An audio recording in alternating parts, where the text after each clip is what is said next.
खबरों के सिलसिले को हम आगे बढ़ाएंगे और आपको बताएंगे कि गजा के लिए इमदाद ले जाने वाली ग्रेटा थंबर्ग को अमरीकी सदर डोनाल्ड ट्रंप के मुकाबले में नोबेल अमन इनाम के लिए मजबूत कैंडिडेट करार दिया जा रहा है।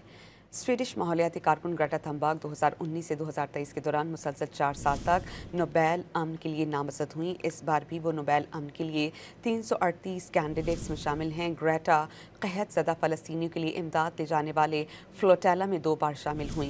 गजा में इसराइली दरिंदगी रुकवाने में नाकाम अमरीकी सदर भी इस फहरिस्त का हिस्सा हैं और अमन के लिए नोबेल इनाम का ऐलान रवां हफ्ते यानी जुमे को किया जाएगा।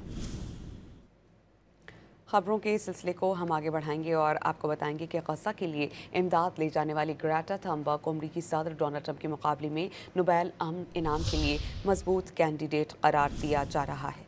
स्वीडिश माहौलियाती कारकुन ग्रेटा थंबर्ग 2019 से 2023 के दौरान मुसलसल 4 साल तक नोबेल अमन के लिए नामजद हुई। इस बार भी वो नोबेल अमन के लिए 338 कैंडिडेट्स में शामिल हैं। ग्रेटा कहत ज़दा फ़लस्तीनियों के लिए इमदाद ले जाने वाले फ्लोटेला में 2 बार शामिल हुई।